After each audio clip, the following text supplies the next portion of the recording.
Tumayo ka. Nakikinig ka ba sa akin? Mayroong 24 na oras sa isang araw. Tumayo ka ngayon mula sa iyong kalungkutan. Magsimula ng umakyat. Kilalanin mo kung sino ka at sabihin, sapat na, lumaban ka, kunin mo ang kontrol sa iyong buhay. Kapag bumangon ka at sinimula ng iyong araw, bago ka lumabas, makipagkasundo ka sa iyong sarili. Okay lang kung nadapa ka. Tumayo ka ngayon at umakyat. Sa bawat bundok na aakyat ka, magiging mas mahirap ito. Kaya't sinasabi ko sa iyo na tumayo at magpukus sa araw na ito. Ito ang sandali para malaman mo na may mga magagandang bagay sa loob mo. Sinasalita ko ang tao na alam na ang sipag ay mahalaga.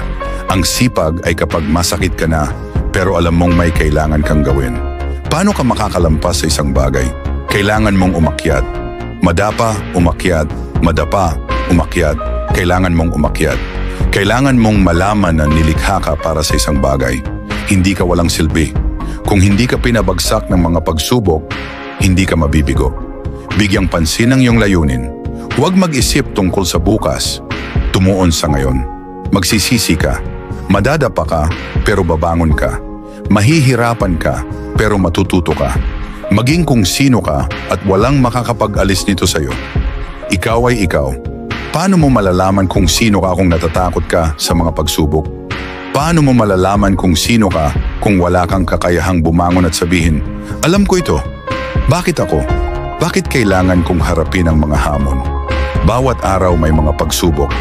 Oo, nandyan ang isang bundok. Subukan natin kung ano ang magagawa ko. Hindi mo maaaring ipasa ang buhay na ito nang hindi umaakyat. Kung gusto mong umakyat, kailangan mong umakyat. Kung gusto mong umabot sa susunod na antas, kailangan mong umakyat sa mga hadlang at hamon sa buhay. At tandaan mo, kailangan mo itong pagtrabahuan. Ang mga pangarap mo, hindi ito mangyayari ng mabilis. Kailangan mong patuloy na umakyat. Madadapa ka pero babangon ka. Magagawa mo ito. Alam kong kaya mo. Pero naniniwala ka ba sa iyong sarili? Kaya mong maging kung sino ka dapat. Pero huwag kang maging dahilan para hindi ka magtagumpay. Huwag sumuko. Tumayo ka. Ngayon ang araw. Ngayon ay tungkol sa iyo. Alam ko, habang buhay mo, may mga hamon kang haharapin. Kailangan mong maging handa. Huwag huminto.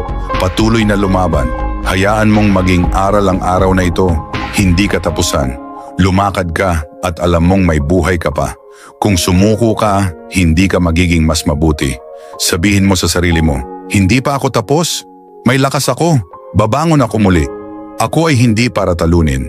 Ako ang magwawagi. Ako ay magiging matagumpay dahil ako ay ako. At patuloy kong magiging pinakamaganda sa sarili ko. Kaya't ipakita mo ito, sakupin ang araw na ito, maging masigasig at mula sa puso ko, ipagpatuloy ang iyong layunin.